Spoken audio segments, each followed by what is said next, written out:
शंखेश्वर पुरोत्तम सं अर्धनाथं नमामि। सर्वाभीष्ट प्रणाशाय सर्वाभीष्टार्थदायिने सर्वलब्धे निधानाय गौतम स्वामिने नमः। श्री सुधर्मा स्वामिने नमः। अज्ञानतिमिरान्धः ज्ञानं जनशलाकया नेत्रमुन्मीलितं येन तस्मै श्रीगुरवे नमः। है यहाँ पर भगवान के गुणगान गाना। हम इसको दूसरी भाषा में दूसरे शब्दों के अंदर कोई भजन कहते हैं, हिंदी में कोई इसको कीर्तन कहते हैं। आपने लोगस्त में ध्यान दे करके शब्द सुना हो तो कितने ही सम ये शब्द आया है, तो वहां भगवान का कीर्तन करना है। कितने ही सम शब्द भगवान की स्तवना करने में रखा है। भक्त के लिए भक्ति करना आवश्यक हो गया है। भक्त भक्ति नहीं करेगा तो भक्त नहीं कहलाएगा, इसलिए भक्ति अनिवार्य हो गई है। लेकिन भक्ति भगवान की करनी है। अब भगवान के सामने क्या करना है, तो स्तवन शब्द के अंदर सीधा अर्थ ये कह दिया है अंदर कि आप इसके अंदर भगवान के गुणगान करोगे साहब, जिसमें शब्द स्वाभाविक आ गया है। अब यह है प्रभु गुण। अब भगवान के जो गुण गाने हैं हमको, कहीं ऐसा न हो जाए कि भगवान के गुण गाने के बदले या भगवान के गुण गाने के बजाय हम हमारा दुख ही गाने लग जाए और भगवान को हमारा दुख दूर करने के लिए विनंती करने लग जाएंगे, तो भगवान के गुण एक तरफ रह जाएंगे। फिर तो मुख्यता क्या है, आखिर हम भगवान के गुण क्यों गाएं? चलिए पहली बात हम यहाँ पर सोचे कि प्रभु गुण गान जरूरी है, आवश्यक है। क्यों आवश्यक है? बस दर्शन हो, पूजा हो, भक्ति हो, भावना हो, स्तवना हो, कीर्तन हो, भजन हो। अब इन सब के अंदर मुख्य उद्देश्य क्या है, ये उद्देश्य हमको पहले समझ लेना पड़ेगा था। तो यहाँ पर हमको मुख्य बात ये दर्शाई गई है कि एक तरफ जो है ये है यहाँ पर सिद्ध परमात्मा। अब सिद्ध परमात्मा भी आप देखेंगे तो उनकी आत्मा के अंदर सर्व गुणों की पूर्णता जिसमें प्रकट हो चुकी है, उसी को सिद्ध कहते हैं। बोलेंगे शिल्पा बेन, बोलिए। जिस आत्मा में सर्व गुण प्रकट हो गए हैं उन्हें सिद्ध कहते हैं। बस मतलब एक भी गुण का अंश वहां पर कम नहीं होना चाहिए। सर्व गुण का मतलब है अनंत गुण, और पूर्ण का मतलब है सर्वथा कर्म रहित। आत्मा के जितने गुण हैं वो सब पूर्ण रूप में प्रकट हो चुके हैं। अब ये हो गए, यहाँ पर हम कहेंगे ये सिद्ध परमात्मा है। अब इधर दूसरे नंबर पर ये जो है अरिहंत परमात्मा है। अब यहाँ पर हम अरिहंत की आत्मा को भी देखेंगे। अब उनके अंदर क्या फर्क है, इनके अंदर, आप दोनों के अंदर, ये देखने की कोशिश करेंगे।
हाँ साहब, इधर देखिए प्रवीण भाई बोलिए, अब आपको अरिहंत भगवान में, सिद्ध भगवान में क्या अंतर लग रहा है?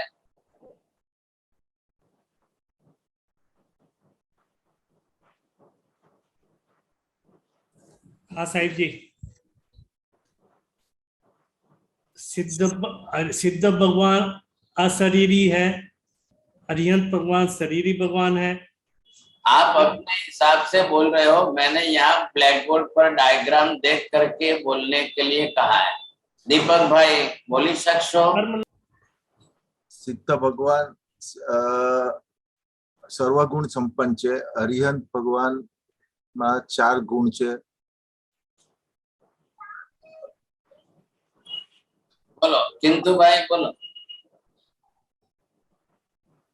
અરિહંત પરમાત્મામાં 4 ગુણ, 4 કર્મ હજુ બાકી છે, જેને જ્યારે 4 કર્મ સંપૂર્ણ રીતે ક્ષય થઈ ગયા છે. જે 4 અઘાતી કર્મ બાકી છે તે એમના આયુષ્ય પૂરું થવા પછી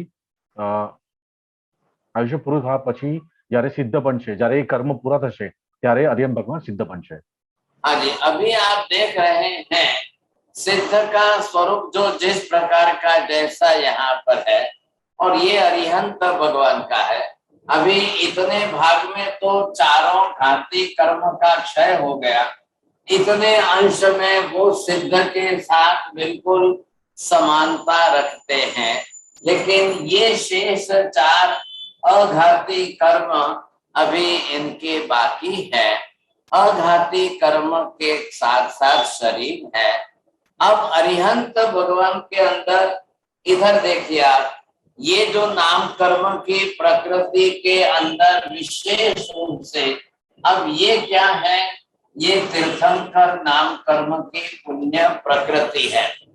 अब इस तीर्थंकर नाम कर्म की पुण्य प्रकृति के कारण अरिहंत के अतिशय और प्रातिहार्य, अतिशय और प्रातिहार्य 8 और अतिशय 4, अब ये 12 गुण इनके हैं। इसलिए अधिकांश रूप से मैक्सिमम ज्यादा भक्ति जो है अरिहंत की होगी और ध्यान ज्यादातर सिद्ध भगवान का होगा। सिद्धों की भक्ति करने के लिए जो हमारे पास माध्यम साधन चाहिए वो बहुत कम उपलब्ध है, लेकिन इसका मतलब ये नहीं कि आप सिद्धों की भक्ति नहीं कर सकते हो। मैंने अभी कहा है कि भक्ति के अंदर स्तवन एक माध्यम है, तो जिसके अंदर प्रभु के गुणगान करने हैं, आपको गुण गाना है। लेकिन अरिहंत के गुण गाने में हम कौन से गुण गाएं और सिद्ध के गुण गाने में हम कौन से गुण गाएं, कैसे गुण गाना है? अब ये स्वरूप इनका देख लिया है, अब हमारी आत्मा का स्वरूप आपको देखना है। हम थोड़ा सा अपनी आत्मा के स्वरूप को भी समझने की कोशिश करेंगे। अब ये हम अपनी आत्मा का स्वरूप देखें तो आपको ये ख्याल आ गया कि अब हमारी आत्मा के अंदर जो कर्मों का प्रमाण है, अब ये कर्म कितने सारे भरे पड़े हैं।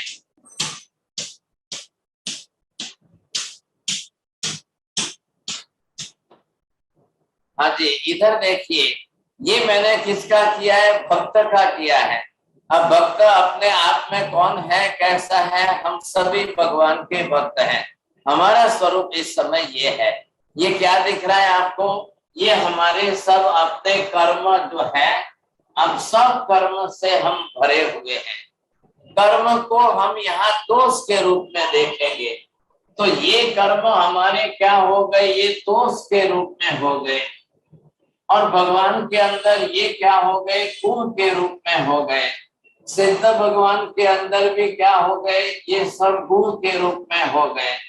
सिद्ध भगवान में अनंत गुण अंतिम कक्षा की पूर्णता के प्रकट है। अरिहंत भगवान में चारों घाती कर्म का क्षय होने से वे भी आधे सिद्ध के जैसे ही हैं। इनके अंदर आधे गुण अनंत के अंदर पूर्ण रूप में है, लेकिन फिर भी अभी आधे 4 अघाती कर्म बाकी है। अब हमारी बात यह है कि हमारे तो 8 ही कर्म अभी बाकी है, हमारा तो एक भी कर्म क्षय नहीं हुआ है। हम सभी कर्मों से भरे हुए हैं, हम दोष वाले हैं, भगवान गुण वाले हैं।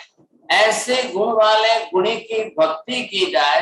हमको पहले हमारे दोष का भान हो, प्रभु के गुणों का ज्ञान हो, हमको अपने कर्मों और दोषों का भान हो। अब भान शब्द का अर्थ क्या करेंगे नरेंद्र भाई?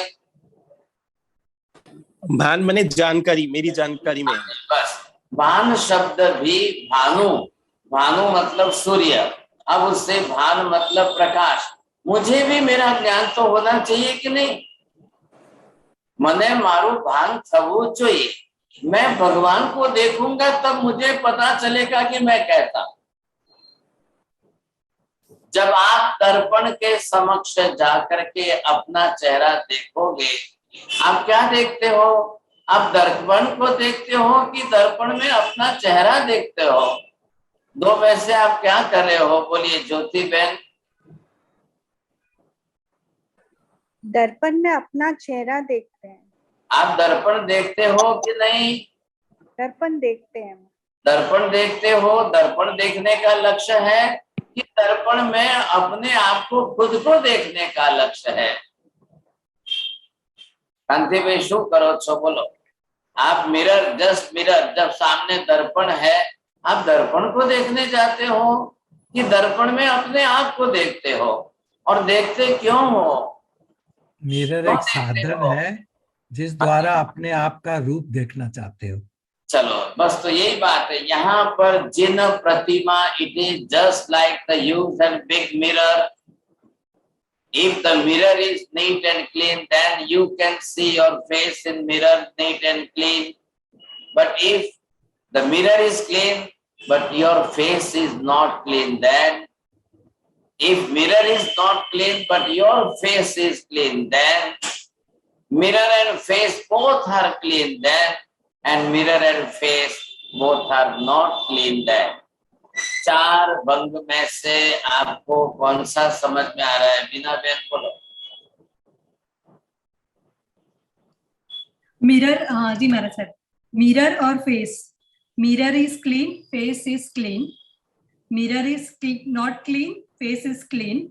Mirror is clean, face is not clean. And mirror भी क्लीन नहीं है, फेस भी क्लीन नहीं है। Very good. यहाँ अब आप इस कंटेक्स्ट में बोलेंगे, यहाँ देख करके बोलेंगे प्रीति बहन। अब यहाँ मिरर की जगह पर जिन प्रतिमा परमात्मा है और फेस की जगह पर आई माई सेल्फ बोलेंगे आप। सो हम देखते हैं मिरर को तो वो भगवान को देखते हैं, उनके गुण देखते हैं, और हम हमारे दोष उनको देखकर चलिए ट्राई योर बेस्ट। आप पहले जरा सेट कर लो, बैठा दो। देखिए अगर मिरर क्लीन नहीं होगा तो आपका चेहरा क्लीन होने पर भी आपको क्लीन नहीं दिखाई देगा। अगर आपका चेहरा क्लीन है और सामने मिरर भी अच्छा क्लीन है तो दिखाई देगा। आपका चेहरा तो आपको संवारना है, सुधारना है, लेकिन पहले मिरर तो कंप्लीट क्लीन होगा तो ही आप मिरर के सामने जाओगे। भगवान अब दोष वाले नहीं है, दुर्गुण वाले नहीं है। भगवान अब पूर्ण ज्ञानी, वितरागी, सर्वज्ञ है।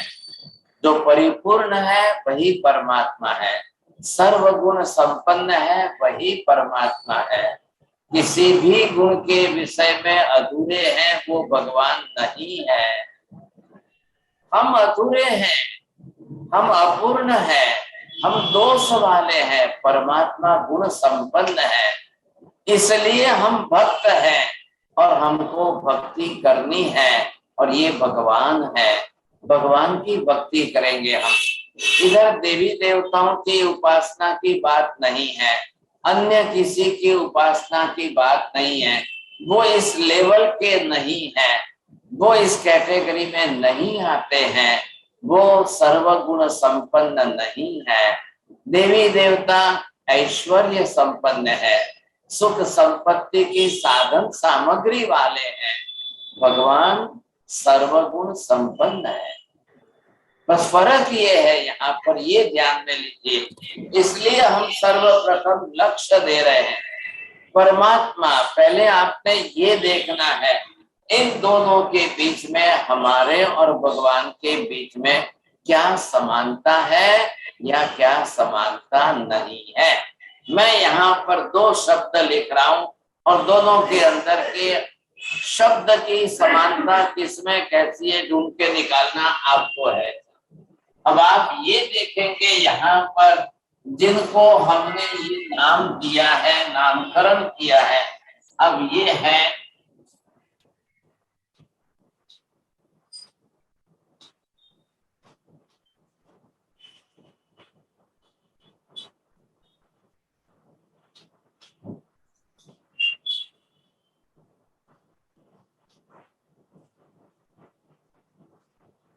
हाँ जी। अब आप दो शब्दों पर ध्यान दे करके बोलेंगे।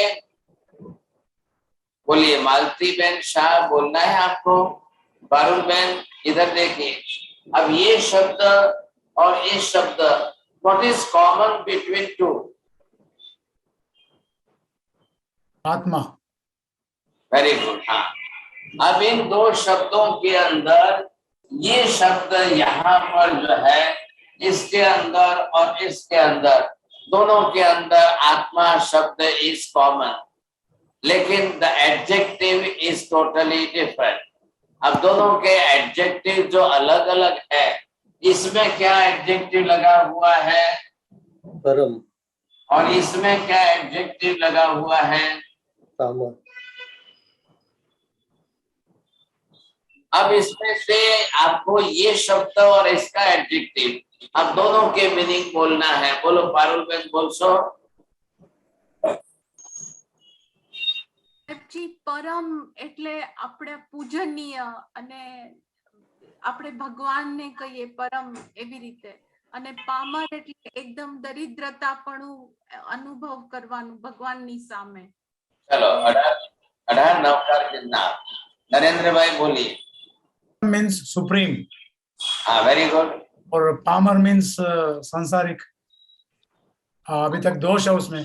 आधा प्राइज आएगा आपका, फिर क्या करें?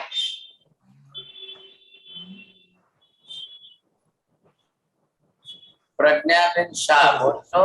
પૂર્ણ ગુણવાળા અને પામર એટલે દરિદ્ર, એટલે કે જેની અંદર ઘણા બધા દોષ છે તે। દરિદ્ર નહીં બોલવા, દરિદ્ર એટલે ગરીબ થઈ જાય, ભિખારી થઈ જાય। હા, ના તો નિષ્ફળ बोलेंगे साथ में।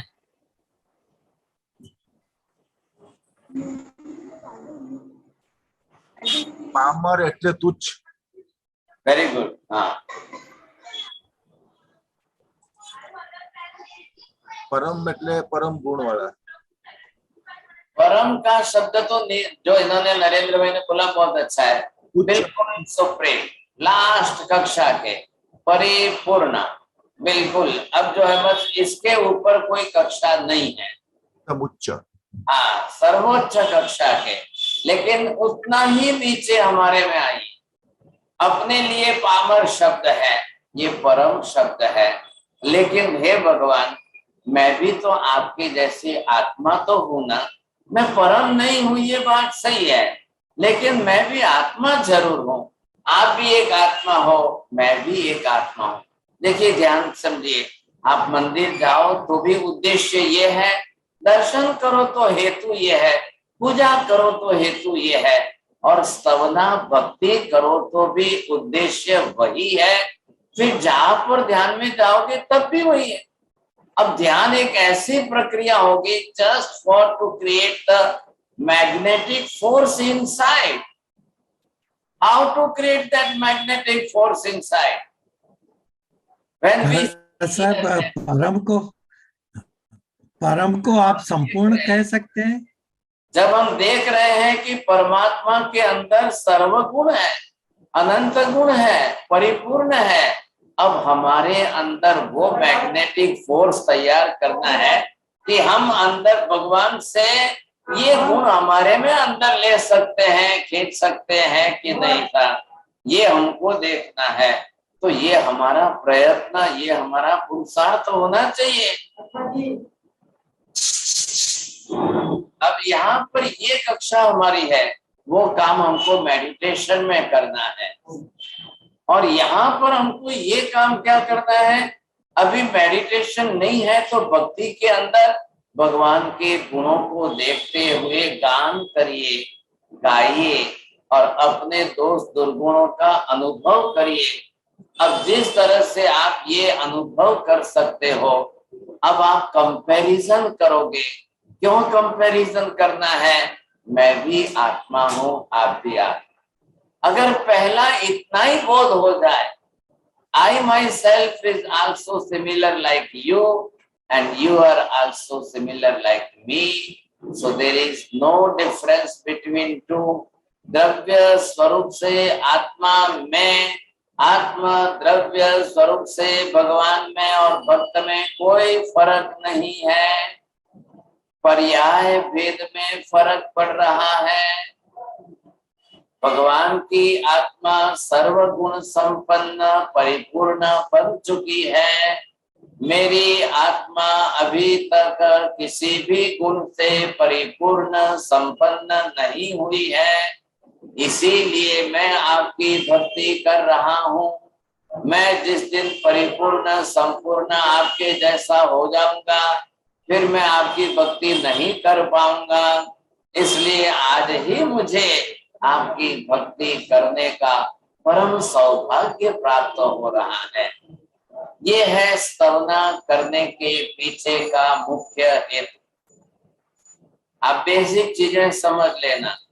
हम मंदिर में जाते हैं तो हमारा उद्देश्य ये, हम दर्शन करते हैं, पूजा करते हैं, भजन करते हैं, भक्ति करते हैं, हम हमारा उद्देश्य ये लेकर जाएंगे। अब आप इंटेंशन बदल दोगे, आपकी भक्ति आपके हाथ में से चली जाएगी। भगवान क्या है ये पहचानने के लिए स्तवना है। बस महापुरुषों ने किस तरह से भगवान की भक्ति की है ये देखना है। तो जब जब मौका आया और जब भक्ति करने की नौबत आई, तब भक्ति करने के पीछे अब भक्ति क्या है ये मैंने कल आपको बताया था। ये भगवान है और ये भक्ति है, और इस भक्ति के पीछे हम भक्त के रूप में हैं।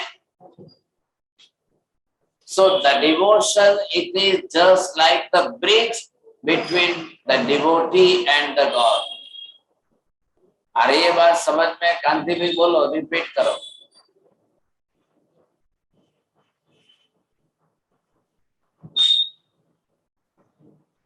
भक्त से भक्ति, भक्ति से, चलो पारुल बहन बोलो। सर जी, भक्ति इज अ ब्रिज बिटवीन भक्त एंड भगवान। Very good. भक्ति क्या है? देखिए ब्रिज क्या करता है? The bridge on the river. So now the what is the function of that bridge? Another side and your side. You are one side and another side. So that bridge will connect you. So that connectivity, you see, due to the bridge, you can grow from this side to that side. भक्ति भगवान और भक्त के बीच का एक bridge है, एक माध्यम है, एक साधन है, एक साधना है कि जिसके द्वारा मैं भगवान को पहचान सकता हूँ, मैं भगवान की उपासना कर सकता हूँ, मैं भगवान की आराधना साधना कर सकता हूँ, मैं भगवान को प्राप्त करने के लिए, समझने के लिए मैं बहुत कुछ कर सकता हूँ। ये मेरे लिए आवश्यक है, समझे कि नहीं? मैं जब तक भगवान को नहीं करूंगा सब, अब जब तक नहीं करूंगा वहां तक मैं खुद भी पहचान नहीं पाऊंगा। भगवान को पहचानना भक्ति नहीं है, भगवान को पहचानना सम्यक ज्ञान था। सम्यक ज्ञान से भगवान का स्वरूप पहचान कर, समझ कर, जानकर अब उन गुणों को गाने का माध्यम जो है वो भक्ति है। तो यहाँ पर अब भक्ति करने वाले ने अब भगवान को भक्ति करने में, जब भगवान के गुण ही आपको गाने हैं, तो यहाँ पर भक्ति में भगवान के गुण गाने के अंदर अब कोई तो यहाँ पर स्तोत्र की रचना कर ले, कोई अपनी तरफ से स्तुति की रचना कर ले, कोई अपनी तरफ से स्तवन की रचना कर ले। अभी मैंने कहा स्तवन को हम भजन भी कहते हैं, स्तवन को ही हम कीर्तन भी कहते हैं। अलग अलग भाषा के अंदर अलग अलग नाम जरूर है सर। अब यहाँ पर हम भक्ति के रूप में अब जब आप करेंगे समझे कि नहीं, अब इसी के अंदर जितने तरीकों को अपनाया जाए, उद्देश्य भक्ति है। भक्ति के अंदर आपको आवश्यक क्या है? सबसे ज्यादा द रिस्पेक्ट बहुत आवश्यक है, श्रद्धा बहुत आवश्यक है, सद्भाव बहुत आवश्यक है। जिसको हम रिस्पेक्ट कहते हैं वो पूज्य भाव है, आदर भाव है। Wordings are different no doubt, लेकिन ये हमारे इंटरनल रिस्पेक्ट को है। व्हाट इज पूजा? पूजा क्या है? अपने भक्त के अंदर के पूज्य भाव को प्रकट करने का माध्यम पूजा है।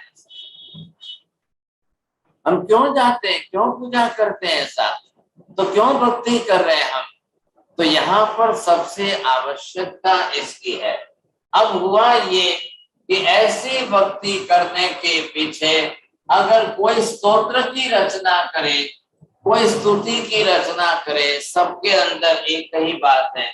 इधर मैंने आपको दो नाम दिए थे, एक थे आनंद घन जी महात्मा,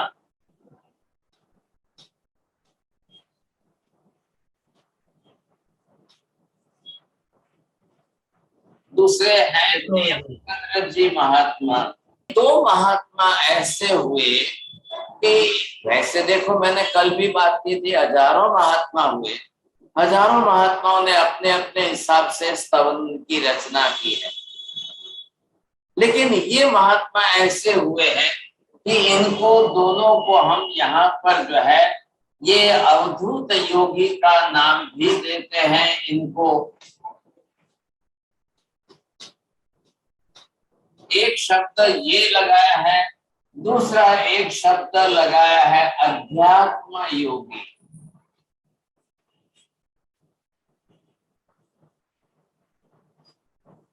हाँ सब देखेंगे, आप पढ़ेंगे, ये दो शब्द बहुत अच्छे प्रचलित है। अब इसका मीनिंग किसको मालूम है? कौन बोल सकते हैं? बोलिए। जो आत्मा के निकट है उन्हें अवधूत योगी या अध्यात्म योगी कहते हैं। और कोई? हाँ सर, देखिए एक तो है अवधूत योगी। अवधूत योगी मस्त मौला जिसको हम कहते हैं, फक्कड़ बाबा जिसको हम कहते हैं, ऐसा कह रहे कि ये अवधूत के लिए है। मतलब वो इतने अपने धुन में, इतने मस्ती में रहते हैं कि हमको कुछ भी पता नहीं। मतलब शरीर की आवश्यक क्रियाएं, खाना पीना आदि कई चीजें जो ऐसी होती हैं, अब इनको कुछ भी परवाह नहीं होती है, किसी बात की कोई परवाह नहीं होती है। कहा जाता है कि आनंद गंजी योगी थे और वो ऐसे अरावली पर्वतमाला, जो राजस्थान के अंदर माउंट आबू जो आप बोलते हैं, वो उस समय वहां की अरावली की पर्वतमालाओं की गुफा में रहते, इतनी मस्ती में रहते थे, इतने धुन में रहते थे, इतना टाइम मैक्सिमम इनका ध्यान में जाता, इतना मैक्सिमम टाइम ज्ञान में, उपासना में जाता, इतना टाइम भगवान की भक्ति में, स्तवना में जाता। आपको लगे ऐसे पहाड़ियों की गुफा में चलते जाए, घूमते जाए, फिरते जाए, क्या गाते जाए, क्या बोलते जाए, क्या स्तवना करते जाए और कैसी मस्ती में चले। मात्र हमारे जैसे कोई पीछे चलते चलते उनको सिर्फ देखता जाए ना। अब क्या था, उस जमाने में वीडियो नहीं बनते थे, मोबाइल नहीं था, नहीं तो आज देखते तो हमको पता चलता कि कैसी धुन में मस्ती में रहते, कुछ भी नहीं पड़ी होती है इनको, ख्याल है कि नहीं। तो ये है अवधूत योगी। लेकिन अध्यात्म योगी के अंदर जो बिल्कुल आत्मा का चिंतन मनन ध्यान निरध्यासन चलता ही रहता है, बस वो आत्मलीन रहते हैं। अब वो बाहर की सबके साथ से अलिप्त रहना चाहते हैं, न कोई राग द्वेष की बातों में फंसना चाहते हैं, न किसी के जीवन के दोष दुर्गुण बुराइयां कुछ देखना चाहते हैं। इन सब से बहुत ऊपर उठ गए, इन सब से बहुत ऊपर उठ गए सब। क्या देखना है मुझे बताइए आप, संसार में क्या देखना है? सभी के कर्म तो समान ही है ना, सबका शरीर भी तो समान ही है, कर्म के अनुसार ही तो शरीर बनता है। अब शरीर बनाने का काम तो नाम कर्म का ही। अब जैसा शरीर एक का है, पूरी दुनिया में सबका शरीर, इंटरनल ऑर्गन्स हो या एक्सटर्नल ऑर्गन्स हो, full structure of the body it is one and the same everywhere. अब उनको वो इस शरीर की दृष्टि से इतने ऊपर उठ गए हैं कि वो शरीर को देखना भी पसंद नहीं करते हैं, किसी के भी शरीर को देखना पसंद नहीं करते हैं। सब समस्या है संसार में, बहुत बड़ी समस्या है। एक सुंदर स्त्री अपने श्रृंगार को सज कर आए और सामने वाला कोई देखे ही नहीं तो उसको कितना बुरा लगेगा। सब वो बेचारी 4 घंटे तो ब्यूटी पार्लर में बैठ करके इतना सब कुछ सज धज करके आई और कोई देखे ही नहीं उसके सामने, तो कितना बुरा लगेगा उसको, कितना फील होगा। मतलब हम हमेशा यही करते हैं लोग। आप महिलाओं को देखिए, रास्ते पर चलते हैं तो अपना शरीर का प्रदर्शन कराते हुए चलती है साम। लेकिन ये अवधूत योगी ऐसे महात्मा है, नहीं मुझे कुछ नहीं देखना है, आ शुभ छे हवे, आ तो शरीर छे, मल मूत्रनी क्यारी छे। ये शरीर तो दुर्गंध दोष और गंदगी से भरा हुआ है। सिर्फ बाहर की बेडशीट अच्छी है ना, अब बेडशीट अच्छी है इससे क्या होगा? क्या मतलब है भाई साहब? नीचे बेडशीट के नीचे का बिस्तर तो बच्चे का पेशाब किया हुआ ही है, उसमें क्या फर्क पड़ने वाला है? वो बेडशीट है, बेडशीट बदलती है, बेड तो नहीं बदलता है ना। अब बच्चे ने 10 बार पेशाब किया हुआ है तो है, अब क्या करेंगे भाई साहब? रोज बेड कहाँ बदलने जाएंगे? चलो बेडशीट बदल देते हैं। तो इनकी दृष्टि आपको बेडशीट भी देखने की नहीं है, ये कुछ भी देखना नहीं चाहते। इन सब से बहुत ऊपर उठ गए हैं, बहुत ऊपर उठ करके वो आत्म दृष्टि बन गई है, आध्यात्मिक दृष्टि बन गई है, आत्मलक्षी जीवन बन गया है। आत्मा का ही चिंतन मनन चल रहा है, आत्मा का ही रटन चल रहा है। ये सब संसार तो उन्होंने देख लिया है, अनंत जन्मों में देख लिया है, अनंत भवों में ये सब हो चुका है। अब मुझे इसमें किसी में कोई इंटरेस्ट नहीं है साहब। इसलिए वो योग साधना में रहते हैं। योग साधना के अंदर अब अध्यात्म योगी बन गए। अब वो काय योगी नहीं है साहब, देह योगी नहीं है। प्राणायाम करो, आसन करो, योगासन करो, आप फिजिकल एक्सरसाइज करो, आप ब्रीदिंग करो, इनहेलिंग करो, एक्सहेलिंग करो, डीप ब्रीदिंग करो, ये सब बाह्य काय योग है भाई साहब। अब वो इन सब से ऊपर उठ करके अब वो आत्मा के अध्यात्म योग के अंदर है। अब वो शरीर का ध्यान नहीं करते हैं और शरीर से ध्यान नहीं करते हैं। अब उनको शरीर का कोई स्पर्श भी और शरीर की संज्ञा संवेदना वेदना वो किसी में लक्ष्य नहीं दे रहे हैं। वो तो डायरेक्ट आत्मा के अंदर की बात है। आत्मा अनंत ज्ञानमय छे, अनंत दर्शनमय छे, आत्मा अनंत चारित्रमय छे। आत्मा बस आत्मा इस स्वरूप में है और परमात्मा ऐसे है, मेरी आत्मा ऐसी है, परमात्मा की आत्मा ऐसी है, मेरी आत्मा ऐसी है। वो इस तल्लीनता के अंदर रहते हैं। और ऐसे में इन महात्माओं ने जो स्तवना करते करते करते ये ओरिजिनल नेचुरल शब्द इनके मुख से निकल गए। जब इनके मुख से जो नेचुरल शब्द निकल गए, लेकिन अध्यात्म योगी बनने के पहले जब इन्होंने देवचंद्र जी ने 10 बरस की उम्र में दीक्षा ली है, 10 बरस के सिर्फ छोटे बच्चे जिसको कहते हैं, आप तो ये समझते हो 10 बरस के बच्चे को क्या तो ज्ञान होता है, क्या समझ होती है, कितना होता है, लेकिन 10 वर्ष की उम्र में दीक्षा लेकर ग्रामर की स्टडी की, लैंग्वेज की स्टडी की, शास्त्रों का अभ्यास किया, आगमों का अभ्यास कर लिया, 10, 15, 20 बरस के अंदर सब कुछ अपना जो है स्टडी वगैरह अभ्यास क्लियर करके, और 10 बरस के बाद तो पुस्तक लिखने लग गए। आपको 11 कहीं से मिल जाए तो इनकी ध्यान विचार की पुस्तक है, ध्यान दीपिका की पुस्तक है, ध्यान के ऊपर इन्होंने सबसे पहले पुस्तक लिखी था। अब ये अवेलेबल होनी चाहिए, और फिर अवेलेबल हो जाए तो उस प्रकार से हम स्टडी करने लगे तो क्या होगा। लेकिन करेंगे 1-2 साल ये भी कोर्स चलने तो ज्ञान हो जाए तो फिर ध्यान की क्लासेस चालू कर लेंगे।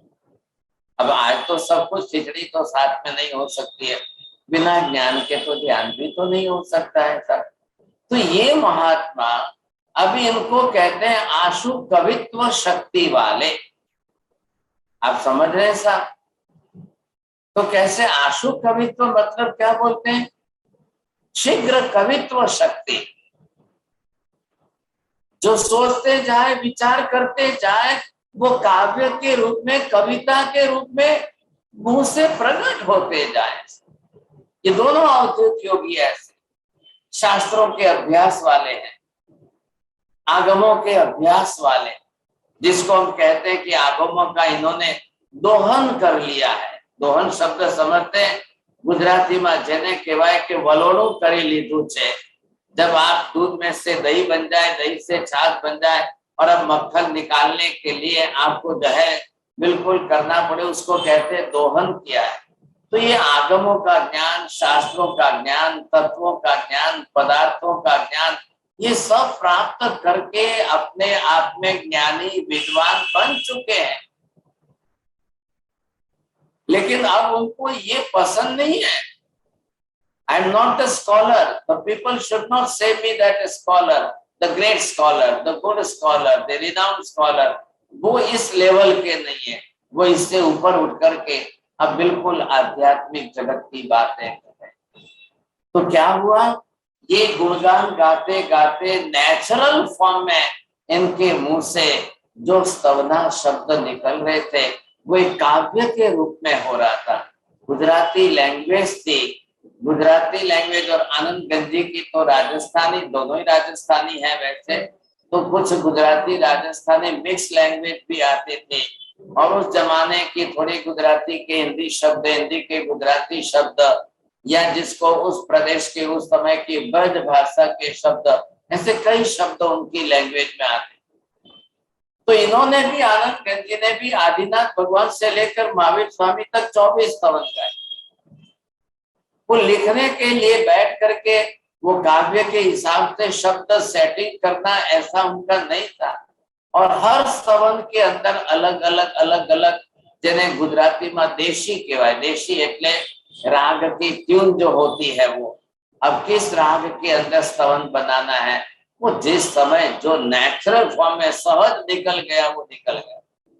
अब ये आनंद गंजी चलते और ऐसे यूं हाथ करके आवाज करके ऋषभ जिनेश्वर प्रीतम मारो, ऋषभ जिनेश्वर प्रीतम मारो, कौन न चाहू रे कंत। अब आप सुनेंगे तो इनकी एक एक कड़ी जो है, हे भगवान, हे ऋषभदेव, हे आदिनाथ भगवान, आप मेरे प्रीतम है, बस अब आपके सिवाय मैं दूसरे किसी का ध्यान नहीं करूंगा, आपके सिवाय मैं दूसरे किसी का विचार नहीं करूंगा। एक पतिव्रता सन्नारी किसको कहते हैं?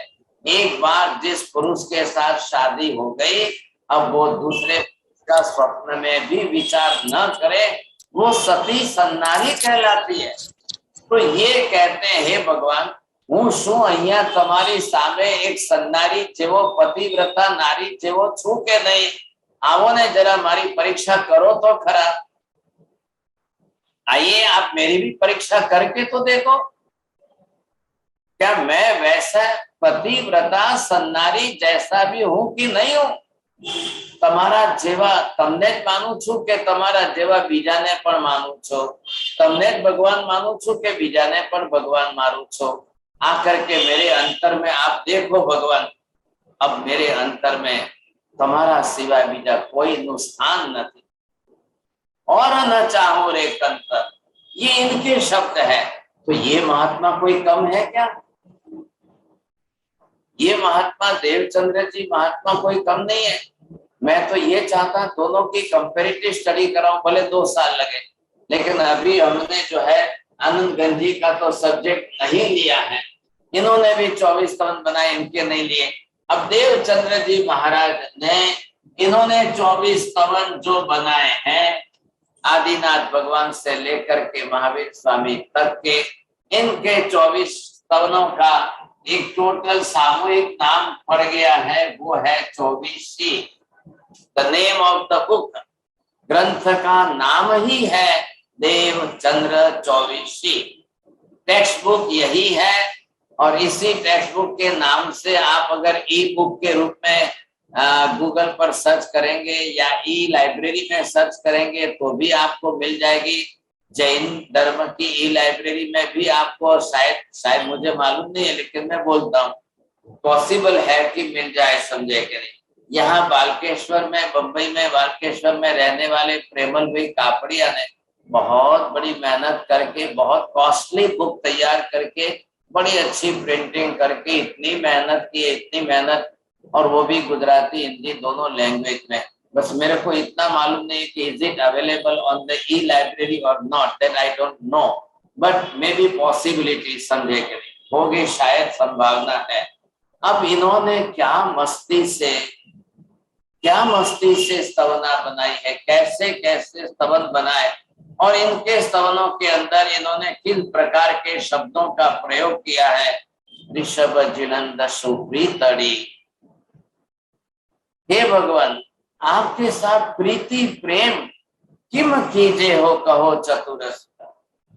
भगवान की भक्ति करने के लिए बस नेसेसरी जो है वो प्रीति है और प्रेम है। अगर प्रीति नहीं होगी तो भक्ति नहीं होगी, भगवान के प्रति प्रेम नहीं होगा तो भक्ति नहीं होगी। आप ये बात समझ लीजिए, दिल में से निकाल दो, हम भगवान की प्रतिमा नहीं मानते, मूर्ति नहीं मानते, ये नहीं मानते, वो नहीं मानते, ये सब निकाल दो आप। भगवान को मान करके फिर ये ऑब्स्ट्रक्शन बीच में हमारे अंदर निरर्थक के राग द्वेष खड़े कर रहा है। अब परमात्मा के जितने नजदीक हो सके हमको जाना है, तो ये हम जब जाएंगे तो ख्याल रहेगा सब। बस यहाँ विरह की वेदना है, प्रभु जी जय अलगा वस्या, भगवान तो अलग दूर जा करके बस गए, तिहा किने कहो कोई वचन उच्चा। क्या भगवान के पास जाकर कोई आकर के मुझे मैसेज दे सकता है? क्या वहां जाकर के भगवान को मिल करके आकर मुझे कोई समझा सकता है? क्या कोई भगवान का रूप रंग देखकर आकर मुझे कुछ कह सकता है? Can any other person can satisfy me? Is it possible? अब ये विरह के रूप में देवचंद्र जी अपने शब्दों की रचना, और आप देखेंगे आपको बड़ी खुशी होगी। ऐसे छंदों के अंदर एक छंद शास्त्र, जो पोयम का एक शास्त्र होता है उसको छंद शास्त्र कहते हैं, कविता का शास्त्र, काव्य बनाया है। अब वो काव्य क्या है, कैसे कैसे उन्होंने शब्दों का चयन किया है, किन भावों को व्यक्त किया है, कैसे भाव भरे हैं इसके अंदर, ये हम सब इसके अंदर स्टडी करेंगे। और है तो स्तवन तो 24 ही, आप देखेंगे स्तवन तो 24 ही है, लेकिन हमको 1 साल लगने वाला है, स्टडी करते करते 1 साल लगने वाला है। अब आप सोच लो भाई साहब, ये स्तवन कितने बड़े खजाने हैं, ज्ञान का बहुत बड़ा खजाना है साहब। अब इनमें से तो गहराई में से खोद के निकालेंगे तो हम समझ पाएंगे, सीख पाएंगे, नहीं तो वेरी डिफिकल्ट हो रहा है हमारे लिए। ये आज का मैं क्लास आपके सामने प्रस्तुत कर रहा हूँ।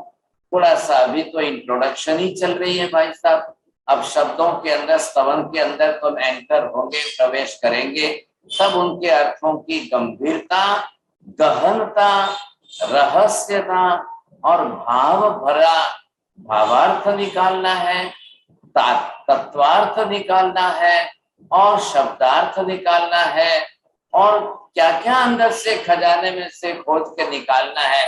इसके लिए हमने ये सीरीज चालू की है।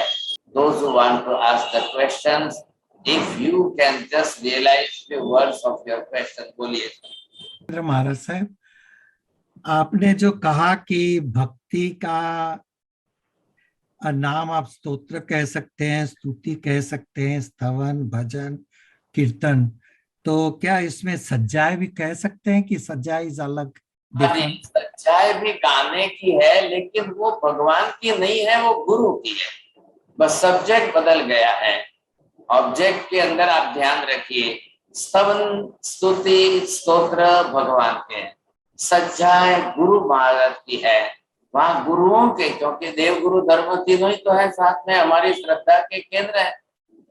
तो इधर सज्जाए के अंदर एक नियम बन गया कि भाई ये त्यागी, तपस्वी, वैरागी, वैराग्य की सज्जाए चाहिए, त्याग तप की चाहिए, गुरुओं के बारे में चाहिए। बहुत प्राचीन महापुरुष जो हो गए, समझे कि नहीं। अब कोई अनाथी मुनि की सज्जाए बोले, कोई अरण्यक मुनि की सज्जाए बोले। अब इनके बारे में, ताकि इन महापुरुषों ने कैसा जीवन जिया है वो भी सुनकर हमारे रोम रोम खड़े हो जाए। सब स्तवन सज्जाए का विभाग बहुत है। कांति भाई कह रहे, केशव तो आपने एक क्लास सज्जाए नहीं चालू कर, 1 साल का कोर्स सज्जाए का चलेगा। अरे हमारे तो हजारों महापुरुष हुए हैं साथ, एक एक का इतिहास सुन लो तो आज रोम खड़े हो जाए। जी जी, अनुमोदन। प्रवीण भाई, can you please ask your question? Sahib ji, आपने शब्द परमात्मा का भी इस्तेमाल किया, अरिहंत, दोनों में क्या फर्क है, अरिहंत और परमात्मा में? शब्दों के अपने अपने अर्थ हैं, आया ख्याल में। अब जब अरिहंत शब्द बन गया है तो वो आत्मा के अरियों का हनन करने वाले ऐसे अरिहंत। अरि कौन है? आत्मा के कर्म है, तो कर्मों का हनन जिसने किया है वो अरिहंत है। और ऐसी कक्षा, अरियों का हनन करने के बाद की कक्षा कौन सी है? अब वो परम कक्षा की आत्मा बन गए, इसके लिए परमात्मा है। अब एक भी हरि नहीं बचा, एक भी कर्म नहीं बचा, एक भी दोष नहीं बचा, एक भी दुर्गुण नहीं बचा, अब कुछ भी नहीं बचा है। अब सभी गुण पूर्ण रूप में प्रकट हो गए, अब वो परमात्मा है। इतना सा फर्क है। यहाँ मैं आपको बताना चाहता हूँ कि जब हम इन 24 स्तवनों का अभ्यास करेंगे, भगवान के लिए यहाँ पर 50 शब्द आएंगे,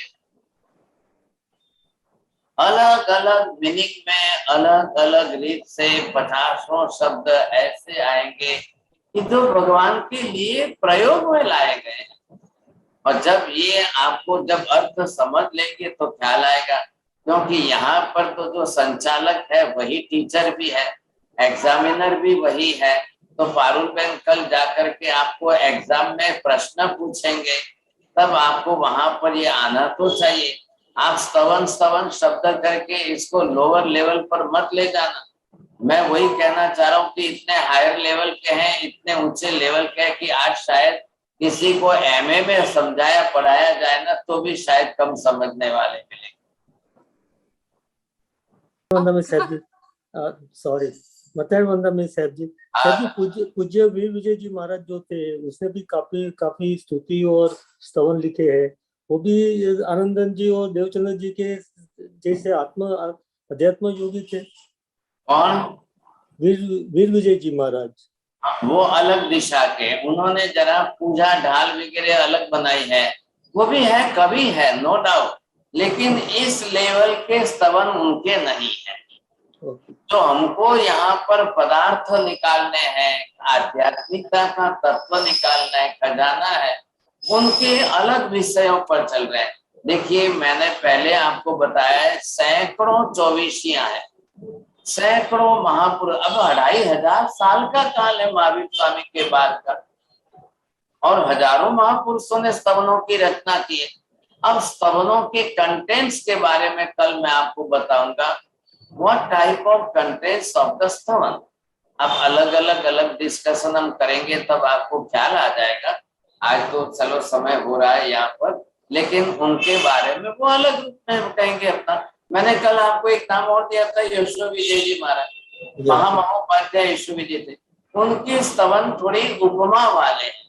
अभी कांति भाई आपने प्रश्न पूछा था स्तोत्र, तो भक्तामर क्या है? स्तोत्र है, वो संस्कृत लैंग्वेज के अंदर बना है। कल्याण मंदिर क्या है? स्तोत्र है। विजय बौद्ध नमीन संतिकरम क्या है? स्तोत्र है। वो अर्धमागधी की लैंग्वेज में बने हुए हैं। वो उस समय काव्यों की दिशा वो थी। अब वो सब पंडित थे, उन्होंने अपने अपने रूप में समझाया है। I had a question about Narsinh Mehta and जो दूसरे जो है मीराबाई जो कृष्ण भक्त है, तो उसकी बात पूछनी थी। तो इज दैट मीराबाई ने जो अपने स्तवन बनाए हैं, भजन बनाए हैं, मीरा के सामने गोल है सिर्फ गिरधर, और मीरा का लक्ष्य गिरधर को पाना है, देखना है, मिलना है, विरह की वेदना है। इसमें कंपैरिजन करने में वो बात कम बैठेगी। ख्याल है कि नहीं? बहुत अलग है, क्योंकि फिलोसॉफी अलग हो जाती है। यहाँ भक्त भगवान बन सकता है, वहां मीरा भगवान बन नहीं सकती है। सिर्फ भगवान को प्राप्त करना, देखना, मिलना चाहती है। विरह की वेदना है मीरा के स्तवनों में। वहां इस प्रकार की स्पिरिचुअलिटी नहीं है। आप पहले समझ, मैं कंपैरिजन कर दूंगा आपने, क्योंकि आपने जो नाम सुने वो ऐसे ही नाम सुने। आपने कभी ऐसे नाम तो महापुरुषों के सुने ही नहीं है, और ये तो आप परिचित ही नहीं हो। અને કોઈનું પણ રોજ ગાવતા ગાતા સાંભળતા મીરાનું નામ કાને પડેલું મેમરીમાં સેટ છે, इसलिए वो तो होने ही वाला है। मैं भी समझता हूँ एक दिन वो भी कंपैरिजन कर लेंगे, देख लेंगे। मीरा के भजन सुना दूंगा आपको, और फिर इनके स्तवन सुना दूंगा, फिर दोनों की कंपैरिजन कर लेना, पता चलता है। ऐसा एक सवाल ये है पारुल बेन, आप कुछ टाइमिंग बता सकते हो? देवचंद्र जी पहले हुए हैं ना, तो कितने साल पहले की बात है? फिर लिख देता हूँ, देवचंद्र जी महात्मा का टाइम जो है 1742 का टाइम है। और फिर उसके बाद आनंदगंज जी, और फिर यशो विजय जी। आनंदगंज जी तो पहले हुए। आनंदगंज जी के स्वर्गवास के 10 बरस बाद देवचंद्र जी का जन्म हुआ है। अच्छा, ओके, फर्क है। अब ये पारुल बहन को मीरा का भी टाइम बता देंगे, ये भी बता देंगे, समझे कि नहीं? क्यारे मीरा थई ने शू थई, कंटेंट समझने की कोशिश करिए। ध्यान रखिए, ख्याल है कि व्हाट इट कंटेन्स, अंदर के तत्व क्या है साहब, ये हम स्टडी करेंगे। और मैं इसलिए कह रहा हूँ, आज रिक्वेस्ट कर रहा हूँ, अगर आपने द्रव्यानुयोग की क्लास में से प्रॉपर स्टडी नहीं की तो इनके स्तवन भी समझ में नहीं आएंगे। फिलोसॉफी में से तत्वों को भी नहीं समझा तो इनके स्तवन नहीं आएंगे। ये एमए के लेवल के हैं और हम एलकेजी के लेवल के हैं, इतना फर्क जरूर है साहब, ख्याल है कि नहीं? तो ये, हाँ जी, ये विक्रम संवत है, लेकिन यहाँ पर जो है ये एमए के लेवल की बात कर रहे हैं और हम एलकेजी के लेवल में है, इसलिए शायद उनको समझ पाएंगे कि नहीं समझ पाएंगे, ये मुश्किल ही है। इसलिए प्लीज आप सभी जो है फिजिक्स और मेटाफिजिक्स की क्लास में, फिलोसॉफी की क्लास में, कर्म की क्लास में, ये सब कंपैरेटिव स्टडी आप करेंगे तो इनके स्तवन में तो सब आएगा। इनके स्तवनों में कर्म भी आएगा, स्पिरिचुअलिज्म आएगा, द्रव्यानुयोग आएगा, पदार्थ विज्ञान आएगा, तत्व आएगा, सबका खजाना इनके स्तवनों में है। और वहां से पढ़ लिख कर समझ कर आप तैयार होके नहीं आए तो इनका भी आपको कुछ भी समझ में नहीं आएगा। नमो अरिहंताणं, नमो सिद्धाणं, नमो आयर्याणं, नमो वज्रायाणं, नमो लोहे सर्वसाधनं, हे सुपंच नमोकारो सर्वपापप्रणाशनो, मंगलानं च सर्वेसिं परमं हवै मंगलम्। मंगलम भगवान वीरो, मंगलम गौतम प्रभु, मंगलम स्थूलिभद्राद्या, जैन धर्मोस्तु मंगलम, चत्वारि मंगलम, अरिहंता मंगलम, सिद्धा मंगलम, साहु मंगलम, केवली पन्नतो धम्मो मंगलम, चत्वारि लोकोत्तम, अरिहंता लोकोत्तम, सिद्धा लोकोत्तम, साहु लोकोत्तम, केवली पन्नतो धम्मो लोकोत्तम, चत्वारि शरणं प्रवक्ष्यामि, अरिहन्ते शरणं प्रवक्ष्यामि, सिद्धे शरणं प्रवक्ष्यामि, साहु शरणं प्रवक्ष्यामि, केवली पन्नतं धम्मं शरणं प्रवक्ष्यामि।